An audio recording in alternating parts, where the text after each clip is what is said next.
Hello friend, welcome to our YouTube channel Anuj Ranjan 06। आज हम लोग बात कर रहे हैं मास्टर्स के पेपर के बारे में। जो एनसीएल मास्टर्स का पेपर एग्ज़ाम हुआ था 2020 में, उसके आज हम लोग जो है उसको सॉल्व कर रहे हैं। हम लोगों ने पिछले क्लास में 40 क्वेश्चन तक देख चुका था और आज है जो हम लोग उसको पार्ट 1 यानी कि जो टेक्निकल पार्ट है उसको आज हम लोग कंप्लीट करने वाले हैं। इसलिए वीडियो में पूरा बने रहेंगे जिससे कि आपको ये सारा हेल्प मिलेगा। इसमें आज हम लोग सारा जो है क्वेश्चन को सॉल्व करेंगे और उसका बारे में डिस्कस भी करेंगे। ओके, तो चलिए आज हम लोग जो है कि 40 के बाद यानी कि 41 नंबर से आज हम लोग जो है कि डिस्कस करते हैं। तो 41 नंबर क्वेश्चन में क्या बोलता है, बैक टेपर ड्रिल इज, मतलब कि ड्रिल के बैक टेपर में कौन सा होता है। ड्रिल के टेपर एक क्या है, डैश है, मतलब कि ड्रिल में बैक टेपर क्या है, डैश है जो ड्रिल। तो उसका हम लोग जो देखते हैं तो उसमें क्या है, ऑप्शन नंबर ड्रिल की बॉडी में सामने से पीछे की ओर व्यास में मामूली कमी, यानी कि कहना चाह रहा है कि ड्रिल का बॉडी कुछ इस टाइप से है। ये अगर ये कुछ है तो इसके व्यास में सामने से इधर का डाया से लेकर इधर का डाया में कुछ मामूली कमी। तो जी हाँ, ये तो है। तो ड्रिल के व्यास में मामूली कमी जो है कि होती है, तो ये कहना चाह रहा है कि ड्रिल के व्यास में मामूली कमी होती है। तो जी हाँ, तो ऑप्शन नंबर ए जो है इसके अनुसार सही हो जाएगा। ड्रिल के, क्योंकि हम सभी जानते हैं कि ड्रिल के व्यास में जो है कि आगे की ओर थोड़ा ज़्यादा होता है और पीछे की ओर थोड़ा कम होता है वो डाया, क्योंकि ताकि ये जो ड्रिल करता है उसका जो चिप्स है कि बाहर की ओर आसानी से निकल सके। ओके, चलिए नेक्स्ट देखते हैं हम। नेक्स्ट क्या बोलता है, नेक्स्ट बोलता है माइक्रोसॉफ्ट वर्ड निम्न में से किसका एक उदाहरण है। Microsoft word is an example of, तो माइक्रोसॉफ्ट वर्ड किसका एक एग्जाम्पल है। ऑप्शन में क्या बोलता है, ऑप्शन नंबर ए में बोलता है एन ऑपरेटिंग सिस्टम, क्या यह ऑपरेटिंग सिस्टम का है। दूसरा देखते हैं सिस्टम सॉफ्टवेयर, क्या यह सॉफ्टवेयर सिस्टम का है। तीसरा क्या बोलता है, ऑप्शन नंबर सी में एप्लीकेशन सॉफ्टवेयर, क्या यह जो है कहाँ सॉफ्टवेयर अनुप्रयोग के लिए है। या फिर डी बोलता है प्रोसेसिंग डिवाइस, क्या यह प्रसंस्करण उपकरण का है। मतलब कि ये कहना चाह रहा है कि माइक्रोसॉफ्ट वर्ड में जो इसका एक उदाहरण है ये क्या है, तो ये जो है कि सिस्टम या एप्लीकेशन सॉफ्टवेयर है। हम सभी जानते हैं कि ये कंप्यूटर का क्वेश्चन है जो कि माइक्रोसॉफ्ट वर्ड में इसका यूज होता है। माइक्रोसॉफ्ट वर्ड में इसका हम लोग क्या यूज करते हैं, एप्लीकेशन सॉफ्टवेयर का यूज करते हैं, यानी कि ऑप्शन नंबर सी जो कि एप्लीकेशन सॉफ्टवेयर का यूज हम लोग जो है कि माइक्रोसॉफ्ट वर्ड में करते हैं। ओके, चलिए नेक्स्ट देखते हैं हम। नेक्स्ट क्या क्या बोलता है, what is the name of process of producing A flat sheet for a bolt head at the opening of drill hall. Drill किए गए छेद के, यानी हिंदी में क्या बोलता है, ड्रिल किए गए छेद के मुख पर बोल्ट हेड के लिए एक फ्लैट शीट के निर्माण की प्रक्रिया का क्या नाम है। यानी कि ड्रिल जो है उसके हेड पर अगर फ्लैट किया जाता है तो उसके निर्माण की प्रक्रिया के लिए क्या किया जाता है। तो ये ऑप्शन देखते हैं, काउंटर बोरिंग ए में बोलता है काउंटर बोरिंग, बी में बोलता है काउंटर सिंकिंग और सी में बोलता है रीमिंग और डी में बोलता है स्पॉट फेसिंग। तो हम सभी जानते हैं कि ये जो ड्रिल के लिए जो है कि छेद बोल्ट को हेड देने के लिए, स्थान देने के लिए, उसमें क्या हम लोग करते हैं, हम लोग स्पॉट फेस करते हैं कुछ इस टाइप से। जैसे कि ये यहाँ पे हॉल रहता है ड्रिल किसी बड़ा जॉब में, अगर कुछ इस टाइप से अगर मान लीजिए जॉब है, अगर जॉब है यहाँ पे, अगर हम लोग स्पॉट फेस करते हैं यहाँ पे ड्रिल पे एक स्पॉट फेस करते हैं ताकि वहाँ पे बोल्ट जो है कि आसानी से वहाँ पे फिक्स हो सके। उसके लिए जो है कि हम लोग क्या करते हैं, स्पॉट फेस प्रोसेस करते हैं, यानी कि ऑप्शन नंबर डी इसका आंसर हो जाएगा। यानी कि कभी भी अगर ड्रिल के ऊपर जो है कि बोल्ट का अगर हेड को अगर एक प्लेस पे, क्योंकि होता है क्या है कि स्लिप कर जाता है कभी कभी, तो उसके लिए एक अच्छा सा पकड़ होना चाहिए। उसके लिए हम लोग क्या करते हैं, स्पॉट फेस अगर हम लोग कर देंगे तो वहाँ पे जो कि ड्रिल आसानी से वहाँ पे एक जगह प्लेस पे रहेगा, जिससे कि स्लिप नहीं करेगा और ड्रिल जो है कि लंबे समय तक कार्य करेगा। चलिए नेक्स्ट देखते हैं। नेक्स्ट क्या बोलता है 44 नंबर क्वेश्चन में, टेल स्टॉक ऑफसेट विधि में टेपर उत्पन्न करने के लिए दी जाने वाली ऑफसेट क्या है।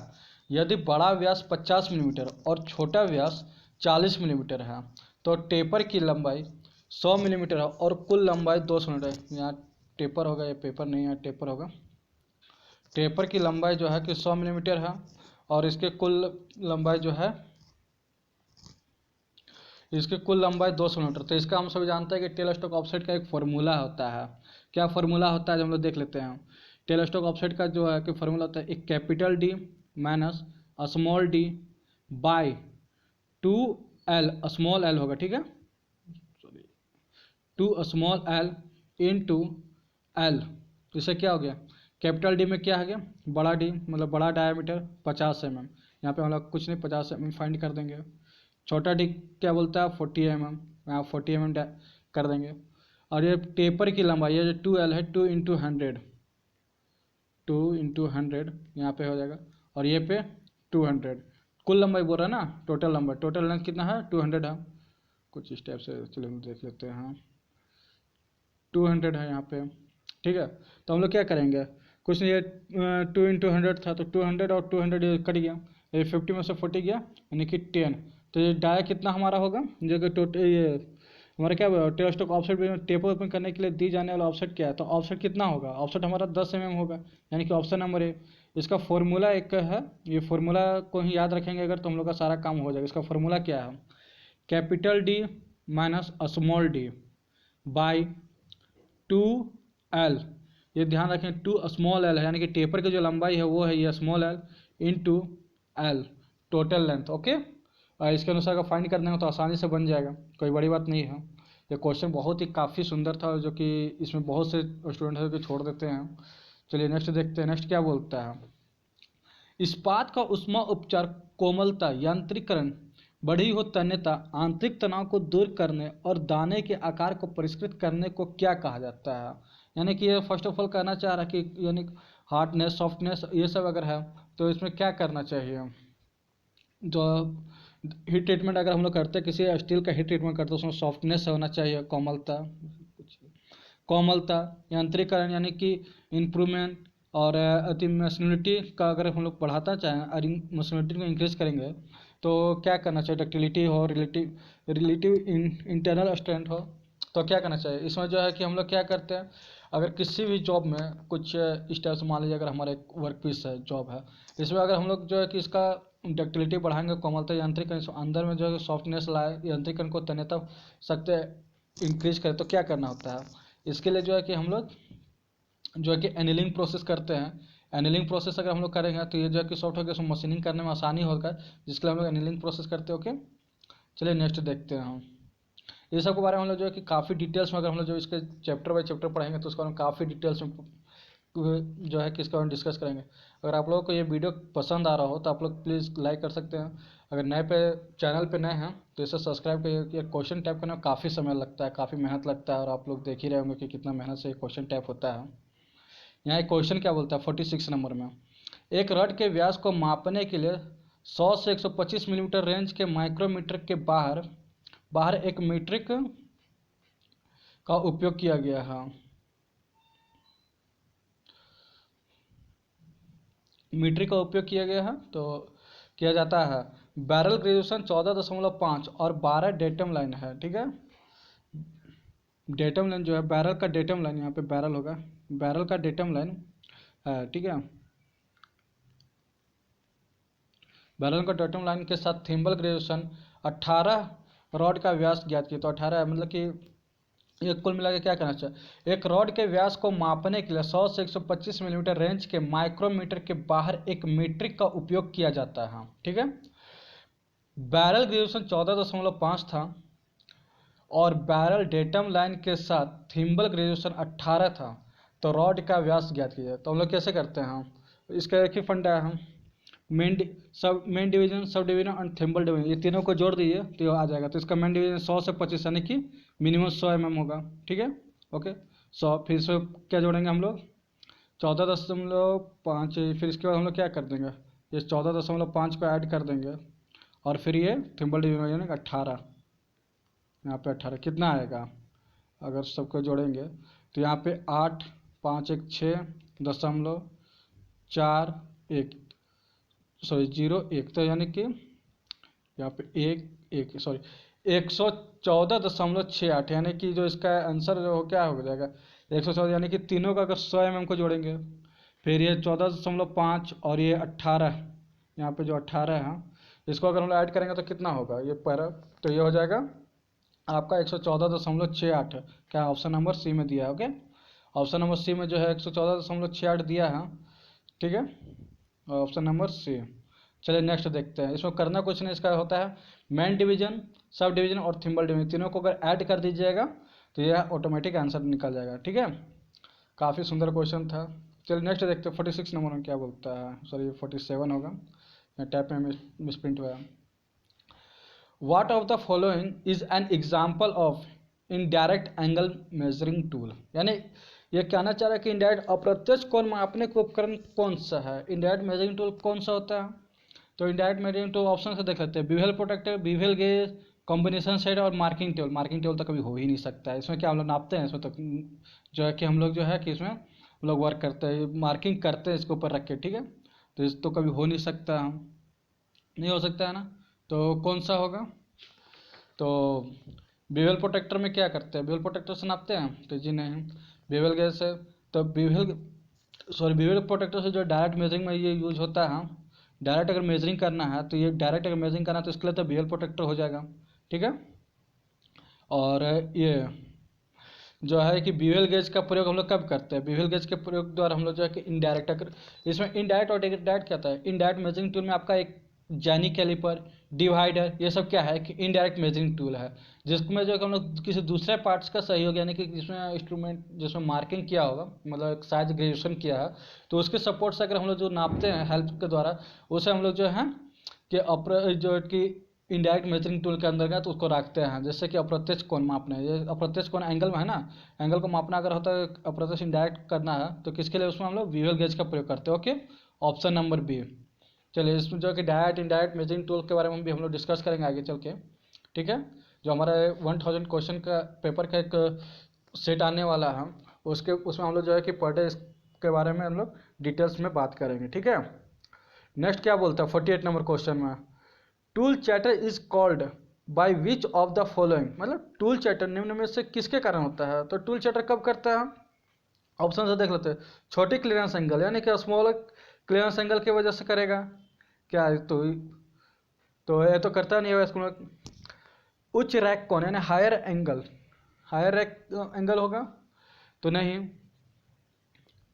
फिर अत्यधिक क्लियरेंस कौन, छोटा रैक एंगल, यानी कि ये बोलना चाह रहा है कि टूल चैटर हमारा जब कुछ स्टेप्स अगर हम लोग जॉब रहता है, इसमें ये टूल जो है कि हमारे जॉब के साथ घिसड़ रगड़ खाता है, तो हमारा टूल जो है कि चैटरिंग के जैसे कुछ आवाज़ देता है, तो ये किसकी वजह से होता है। तो जब हमारा जो है कि एक सिंगल पॉइंट टूल में अगर हम देखिएगा कि अत्यधिक क्लियरेंस एंगल, अगर उसका क्लियरेंस एंगल अत्यधिक होगा ना, तो वो जो है कि टूल चैटर करेगा, कुछ आवाज़ से करेगा, जिसमें आपका कटिंग भी फंसेगा और टूल जो है कि ब्लंट होने का संभावना बना रहता है, बहुत ज़्यादा ही ब्लंट इसमें होता है, ठीक है। तो इसमें हम लोग क्या करते हैं, इसको ऑप्शन अगर अत्यधिक क्लियरेंस एंगल रहेगा, अत्यधिक अगर क्लियरेंस एंगल रहेगा तो ये कि टूल जो है कि चैटर हमेशा करेगा, इसलिए हम लोग जो कि टूल चैटर क्लियरेंस एंगल को थोड़ा कम कर देंगे, तो ये कि चैटर जो है कि टूल जो कि साउंड नहीं करेगा, ठीक है। ये एक चीज़ का अंतर है कि टूल चैटर जो कि किस कारण होता है, तो अत्यधिक क्लियरेंस एंगल, मतलब क्लियरेंस एंगल जब ज़्यादा अगर रहेगा ना, तो ये जो है कि टूल चैटर करेगा, ठीक है। चलिए नेक्स्ट देखते हैं हम, नेक्स्ट क्या 49 नंबर में, ultrasonic testing is done in material to determine, मतलब कि पदार्थ में अल्ट्रासोनिक परीक्षण निम्नलिखित में से क्या निर्धारित करने के लिए किया जाता है। जो अल्ट्रासोनिक परीक्षण हम लोग किसके लिए करते हैं, तो ऑप्शन से देखते हैं हम, इस सतह के नीचे दरार, यानी कि सतह के नीचे जो अगर कोई जॉब है, कुछ इस टाइप से अगर हमारा जॉब है, कुछ प्लेट मान लीजिए कुछ सिलेंड्रिकल जो बन गया हालांकि, अगर इसके नीचे अगर कुछ ये क्रैक है नीचे जो है कि कुछ हल्का इंटरनल में कहीं क्रैक जैसा है कुछ, तो क्या इसके लिए हम लोग जो है कि अल्ट्रासोनिक का परीक्षण क्या करते हैं, तो जी हाँ यही तो करते हैं हम लोग। अल्ट्रासोनिक सतह के नीचे अगर किसी सतह के नीचे अगर दरार रहेगा तो उसको चेक करेंगे हम लोग, अल्ट्रासोनिक जो टेस्टिंग एक आता है, एक डिवाइस है अल्ट्रासोनिक टेस्टिंग, जो उसके द्वारा हम लोग जो है कि सतह के नीचे दरार के लिए करते हैं। ये उपज ताकत, कठोरता या डक्टिलिटी, अत्यधिक तन शक्ति, जो हार्डनेस, इंक्रीज पावर, ये सब जो है कि हम लोग जो है कि दूसरे टेस्टिंग से करते हैं। अल्ट्रासोनिक का परीक्षण जो है कि हम लोग यानी कि जॉब के अंदर अगर दरार है, कुछ क्रैक वगैरह है, तो उस सबको चेक करने के लिए हम लोग अल्ट्रासोनिक टेस्टिंग करते हैं। ओके, चलिए नेक्स्ट देखते हैं हम, ये एनसीएल में पूछा गया जो मशीन्स का पेपर था, उसका हम लोग आज के सॉल्व कर रहे हैं। उसके बारे में जो हम लोग ज़्यादा डिटेल्स के बारे में कभी कुछ खास डिटेल्स तो नहीं पढ़ पा रहे हैं, लेकिन इसके बारे में जब हम लोग चैप्टर बाय चैप्टर हम लोग जब नेक्स्ट क्लास में पढ़ेंगे तो उसमें हम लोग जो है कि काफ़ी डिटेल्स में इसके बारे में पढ़ेंगे, ठीक है। अब बहुत ही जल्द जो है कि 1000 क्वेश्चन का सीरीज आ रहा है, इसमें हमने एक पार्ट को जो है कि अपलोड कर भी दिया है, आप जो है हमारे प्लेलिस्ट में जाकर देख सकते हैं। इसके लिए आपको यूट्यूब में सर्च करना होगा अनुज रंजन 06, ठीक है। चलिए नेक्स्ट देखते हैं, उम्मीद करता है कि पीछे जितना भी हमने बताया वो आपको समझ में आ रहा होगा, अगर नहीं आ रहा होगा तो कमेंट कीजिएगा, हम उसको फिर से आपको सॉल्व करके बताएंगे, ठीक है। चलिए नेक्स्ट देखते हैं, the tool use to cut external thread. वाह, क्या कितना सिंपल क्वेश्चन है। बाहरी थ्रेड काटने के लिए इस्तेमाल की जाने वाले उपकरण निम्नलिखित में से क्या है? कुछ इस टाइप से हमारा मान लीजिए अगर सिलेंड्रिकल जॉब है और इसका बाहर में थ्रेड काटना है, मतलब थ्रेड कुछ इस टाइप से, अगर हमारा एक पेन ही ले लीजिए, पेन के ऊपर अगर बाहर थ्रेड काटा है, एक रॉड के ऊपर बाहर थ्रेड काटना, तो हम लोग किसके लिए यूज करते हैं? उसके लिए हम लोग डाई का ऊपर इस्तेमाल करते हैं। टेप से किसका यूज करते हैं? टेप जो है इंटरनल किसी जॉब के अगर अंदर में अगर हम लोग को अगर काटना हो थ्रेड, तो उसके लिए हम लोग जो कि टेप का इस्तेमाल करते हैं। डाई अगर बाहरी जॉब का बाहर एरिया में अगर हमको लोग को थ्रेड काटना हो, तो उसके लिए हम लोग डाई का प्रयोग करते हैं। ड्रिल बिट से ड्रिल करते हैं, हॉल करना होता है तो हम लोग ड्रिल बिट का इस्तेमाल करते हैं। रिमिंग जो कि सुराख को जो हॉल किया हुआ सुराख, उसको अगर हम लोग को बड़ा हल्का इंक्रीज करना है, कुछ उसको फिनिशिंग लाना है उसके, क्योंकि हम लोग ड्रिल करते हैं तो वो जो है कि पूरा फिनिश नहीं होता है, कुछ रुखड़ापन जैसा आता है, उसको हमको साफ करना है, उसका वर्क वगैरह को उसको थोड़ा सा उसको हॉल में हल्का सा इंक्रीज करना है माइनर, तो उसके लिए हम लोग रिमिंग का प्रयोग करते हैं। ओके, तुम्हारा क्वेश्चन क्या बोला? बाहरी थ्रेड काटने के लिए इस्तेमाल किया जाना, तो बाहरी थ्रेड हम लोग किसके द्वारा काटेंगे? डाई के द्वारा। ठीक है, ऑप्शन नंबर बी। चलिए नेक्स्ट देखते हैं हम। R A value of surface reference to, sorry यहाँ आर एफ हो गया है, आर ए होगा, ठीक है। R A value of surface surface reference to मतलब सरफेस का आर ए मान निम्न में से क्या दर्शाता है? सरफेस का आर ए मान क्या दर्शाता है? ऑप्शन से देखते हैं हम लोग। सतह पर की गई विलेपन को, सॉरी ये सत्ता लिखा गया ना, सतह होगा। सतह पर किया गया उष्मा उपचार को, बी में। तीसरा क्या बोलता है सी ऑप्शन में? सतह पर का खुरदरा होना या सतह की कठोरता? सतह की कठोरता या सतह की खुरदरापन, इसका क्या है? तो हम लोग इसके बारे में हम लोग जो डिस्कस करते हैं, जो सतह के खुरदरापन, सॉरी आर एफ वैल्यू जो है कि किसी सतह मतलब कोई एक स्टेप से अगर प्लेट है हमारा सरफेस, इसमें हमने एक ग्राइंडिंग किया जो है, और इसमें हम लोग जो खुरदरापन है जो है कि आर एफ वैल्यू से हम लोग करते हैं, ठीक है। आर एफ वैल्यू से जो है कि हम लोग खुरदरा जो है कि जॉब के ऊपर जो खुरदरा है हम लोग फाइलिंग वगैरह करते हैं या फिर कुछ मशीनिंग करते हैं, उस पर देखते हैं कि कुछ हल्का सा अस्कर, जैसे अगर फिंगर उस पर रोल करेंगे, उसके ऊपर फिंगर टच करते हैं तो देखते हैं कि उस पर कुछ चीज़ों की खुरदरापन रह जाता है, तो वो हम लोग किससे नोट करते हैं? आर एस सरफेस वैल्यू से, ठीक है। आर एम मान से जो है कि हम लोग सतह के खुरदरापन को चेक करते हैं, ठीक है। आर एम मान जो है कि सतह का खुरदरापन, ऑप्शन नंबर सी इसका आंसर होगा, ठीक है, ऑप्शन नंबर सी। चलिए नेक्स्ट देखते हैं हम। नेक्स्ट में क्या बोलता है 52 number, return stroke of shaper is called which of the following मतलब सेपर का रिटर्न स्ट्रोक निम्नलिखित में से किसे कहा जाता है? यार तो ये हम सभी जानते हैं कि रिटर्न स्ट्रोक जो भी कुछ सेपर मान लीजिए है, ये काटता है, अगर काटते जा रहा है तो वो तो कटिंग स्ट्रोक हो गया। रिटर्न स्ट्रोक आता है जो कि आइडलर आता है, देखते हैं ना कि उस पर टूल जो है कि ऊपर की सेपर मशीन में अगर काम किए होंगे, सेपर मशीन के बारे में पढ़े होंगे तो आप लोग चेक किए जानते होंगे कि इसका जो रेशियो होता है 3:2 में जो है कि इसका रेशियो होता है, ठीक है। तो ये कटिंग करते हुए जाता है तो 3 का स्पीड मतलब कि थोड़ा टाइम ज़्यादा लेता है, वापस आता है तो 2 का मतलब थोड़ा कम समय में। ये आइडलर स्टॉक यानी कि जो 2 का है, जो हमारा क्या पूछता है रिटर्न स्टॉक, रिटर्न स्टॉक यानी कि आइडलर स्टॉक। जो है क्या कटिंग स्टॉक अगर रहेगा तो 3, ये जो कि थोड़ा स्लो हो जाएगा, और ये रिटर्न स्टॉक जो आइडलर आएगा वो काफ़ी तेज आएगा। तो ये क्या बोलता है सेपर का रिटर्न स्टॉक किसे कहा जाता है? यानी आइडलर स्टॉक को।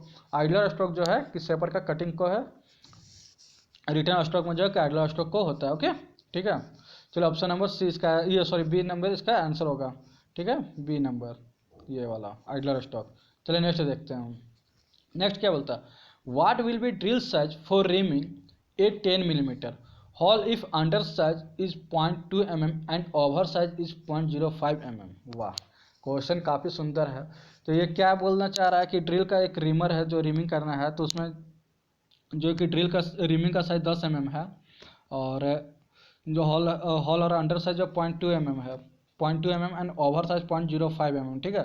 तो ये क्या होगा, तो इसके बारे में हम लोग डिस्कस करते हैं हम।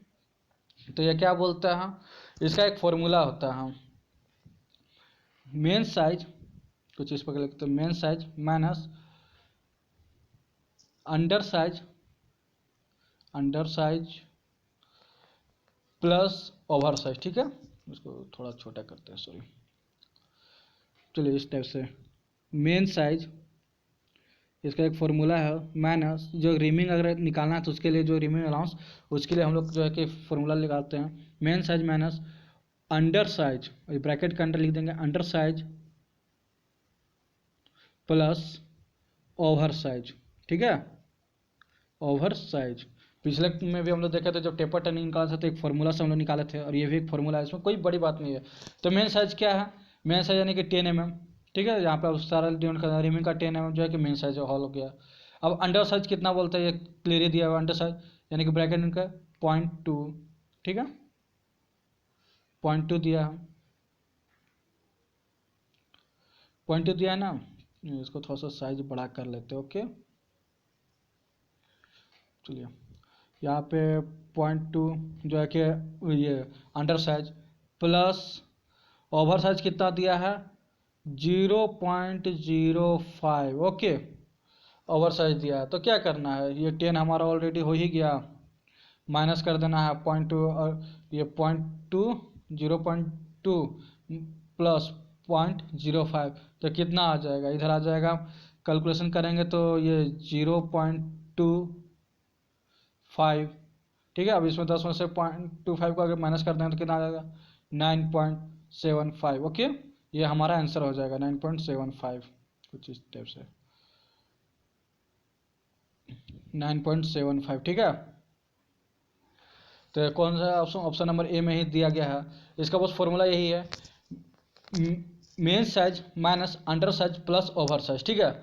तो मेन साइज हमारा 10 mm दिया हुआ था, अंडर साइज कितना था 0.2 mm, एंड ओवर साइज जो है कि 0.05 mm। तो करना कुछ नहीं था, 10 में से माइनस कर देना है 0.25, ये दोनों को कैलकुलेशन करेंगे अंदर में तो 0.25 हो जाएगा, तो 10 में से 0.25 बटेंगे तो 9.75, ओके। काफ़ी सुंदर क्वेश्चन था यार, कुछ टफ था, मतलब कि हल्का थोड़ा इसी में जो है कि बच्चे लोग जो है कि फाइट करने में फंस जाते हैं, ठीक है। चलिए आगे देखते हैं हम, आगे चलिए आगे क्या बोलता है। मतलब पिछले जो है कि 53 क्वेश्चन देख चुके थे, 54 नंबर क्या बोलता है, 54 नंबर में an oversize hole will be produce in drilling if, मतलब ड्रिल में एक अतिकाय हॉल पैदा होता है यदि, अगर ड्रिल में जो कुछ हम लोग जो है इस टाइप से अगर ड्रिल कर रहे हैं उसमें एक जो है कि एक्स्ट्रा कुछ हॉल जैसा, मतलब कि एक टेपर इधर उधर जो है कि एक हॉल जो है कि पैदा होता है, मतलब कि कुछ मतलब कि हमारा जो है कि कहना डायरेक्ट ये कहना चाह रहा है कि हम जो ड्रिल कर रहे हैं वो क्लियर ड्रिल नहीं हो रहा है, ड्रिल में जो कुछ इधर उधर कुछ प्रॉब्लम हो रहा है तो उससे क्या दिक्कत है, तो वो किस वजह से होता है ये हमसे पूछना चाह रहा है। तो ऑप्शन नंबर ए में क्या बोलता है, फीड रेट इज हाई, मतलब फीड दर अधिक है इसके वजह से, तो जी नहीं, इसके वजह से ऐसा कुछ नहीं होता है कि हमारा जो है कि हॉल है तो इधर सेंटर बना होकर कुछ इधर उधर हो जाएगा, ऐसा कुछ नहीं है, ठीक है। भले टूल टू ये सॉरी क्या बोलते हैं, ड्रिल भी टूट सकता है या फिर फंस सकता है, लेकिन एक्स्ट्रा अतिकाय मतलब कि जो है कि ड्रिल जो है कि सेंटर आउट नहीं होगा, मतलब कि अतिकाय नहीं होगा। काटने की गति कम, यार कहना चला कि कटिंग स्पीड लो, क्या कटिंग स्पीड लो रहेगा तो ऐसा होगा नहीं, क्योंकि हम सभी जानते हैं कि अगर डाया बड़ा रहता है, कैपिटल डाया अगर ज़्यादा मान लीजिए 40 का डाया रहा, 40 डाया में अगर हमको ड्रिल करना है तो क्या उसमें हम लोग की ड्रिल का कटिंग स्पीड कितना रहता है, स्लो ही रखते हैं, ठीक है। फिर सी नंबर में क्या बोलता है, lip of drill are not of, sorry इसको बैक करना पड़ेगा, lip of drill are of unequal length, यानी कि ड्रिल लिप असमान लंबाई में, क्या ड्रिल असमान लंबाई में होता है उसके वजह से भी ऐसा होता है, तो जी हो सकता है, तो जी नहीं, ड्रिल लिप जो है कि असमान में रहेगा तो भी जो है कि ऐसा कोई प्रॉब्लम नहीं रहेगा, लेकिन ड्रिल लिप से अगर असमान में रहेगा तो क्या होता है, हम लोग अगर जैसे कुछ ड्रिल का पॉइंट रहता है, दोनों साइड पॉइंट रहता है, अगर कुछ अलग अलग रहेगा तो भी प्रॉब्लम करेगा, बट जो है कि अगर हम लोग इसका सही अगर ऑप्शन के अनुसार देखा जाए, इन्फ्यूज कोलेंट इज यूज, मतलब कि हम लोग जो है कि उसके अनुसार अपर्याप्त शीतला का उपयोग नहीं करेंगे तो उसकी वजह से हम लोग को जो है कि प्रॉब्लम हो सकता है। जैसे हम सभी जानते हैं कि कास्ट आयरन में जो है कि किसका प्रयोग करना चाहिए, एल्युमिनियम में, एल्युमिनियम में जो है कि हम लोग क्या केरोसिन का इस्तेमाल करते हैं, जब सॉफ्ट मेटल में हम लोग केरोसिन का, जैसे एल्युमिनियम का केरोसिन का, कास्ट आयरन में ड्राई एयर का, अगर हम लोग क्या कास्ट आयरन में अगर हम लोग जो है कि वहाँ पे अगर कूलेंट पानी का इस्तेमाल करें तो क्या हो जाता है, हम जो कास्ट आयरन का वो जो है कि एक जगह भंग जम जाएगा जिसकी वजह से ड्रिल टूट सकता है।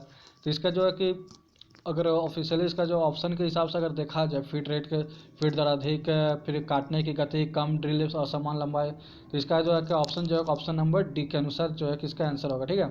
अगर अपर्याप्त शीतला का उपयोग नहीं करेंगे तो हमारा जो कि ड्रिल सही नहीं होगा, हमारा जो कि ड्रिल टूट टूट जाएगा जल्दी जल्दी, जिससे कि हम लोग को काफ़ी परेशानी होगा, ओके। चलिए नेक्स्ट देखते हैं, नेक्स्ट में क्या बोलता है, नेक्स्ट क्वेश्चन क्या बोलता है, what is the minimum dimension which can be measuring with telescope gauge, telescope gauge क्या होता है, मतलब कि जो दूरबीन, जिसको हम हिंदी में क्या बोलते हैं दूरबीन गेज, मतलब कि न्यूनतम हिंदी में क्या बोलता है, क्वेश्चन पढ़ लेते हैं, न्यूनतम आयाम निम्न में से क्या है जिसे दूरबीन गेज से मापा जा सकता है? यानी कि मिनिमम के दूरबीन गेज से हम लोग कितना नाप सकते हैं? तो हम सभी जानते हैं कि दूरबीन गेज से मिनिमम जो है कि 8 mm तक नाप सकते हैं। उससे हम जो है कि उससे छोटा जो अगर हम लोग को नापना होगा तो हम लोग जो है कि दूरबीन गेज का इस्तेमाल नहीं कर सकते, यानी कि टेलीस्कोप गेज का जो हम लोग यूज़ नहीं कर सकते हैं।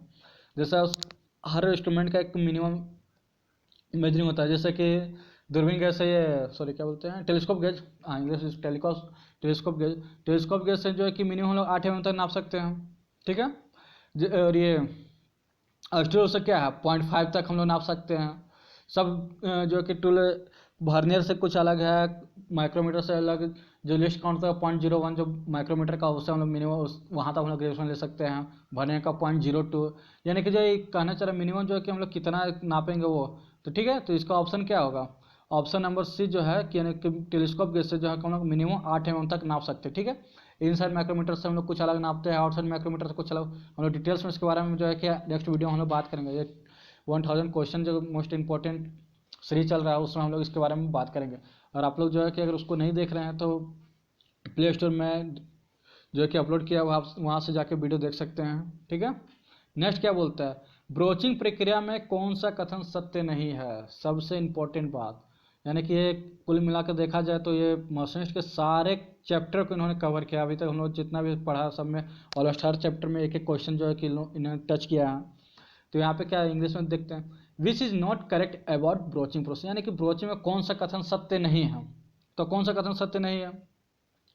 तो ऑप्शन नंबर ए में बोलता है। इसके लिए तो हम लोग को ऑप्शन से जाना होगा, और इस पर हम लोग काफ़ी ध्यान देना होगा, सत्य असत्य, यानी कि कौन सा करेक्ट है इनकरेक्ट है। हम लोग हर बार इसी को गलती करते हैं, कभी देखते नहीं है। देखें ब्रोचिंग प्रक्रिया के बारे में कौन सा कथन सत्य है, तो सत्य है सत्य नहीं है, यही देखते हैं चले आते हैं। मतलब कि पूरा सत्य है, मतलब कि उसको क्लियर करते ही नहीं हम। चलिए ऑप्शन नंबर ए में देखते हैं।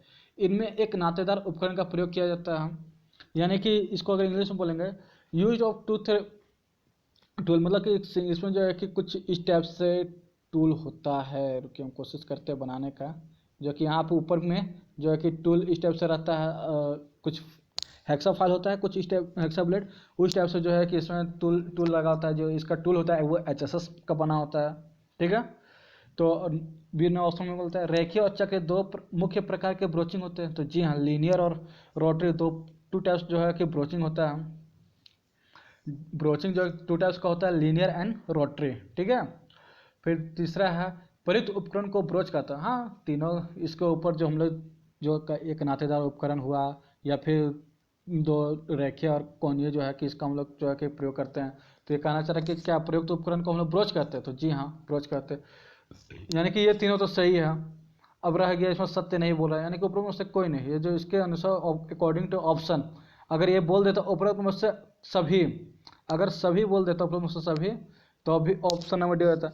उपरोक्त में से कोई नहीं, तो ये अकॉर्डिंग टू ऑप्शन में जो हम लोग जाएंगे तब जो है कि ऑप्शन नंबर डी। ऐसे प्रश्न देखा जाए तो ये भी सही है। ऑप्शन नंबर ए जो एक नातेदार उपकरण, ये भी सही है। बी जो बोल रहा है कि रेखीय और चक्र, यानी कि जो है कि लीनियर एंड रोटरी, तो ये भी सही है। ब्रोचिंग में प्रोसेस होता है, ऊपर से दोनों जो है कि ये होता ही है प्रयुक्त उपकरण। तो ये क्या नहीं होता है? तो ऑप्शन नंबर सी जो है कि नहीं होगा इसका आंसर। ठीक है, option number D, sorry option number D जो है कि इसका आंसर होगा। चलिए आप लोग चाहेंगे तो उसका नोट डाउन भी कर सकते हैं। नेक्स्ट क्वेश्चन क्या बोलता है 57 है, electrode for EDM electrical discharge mechanism.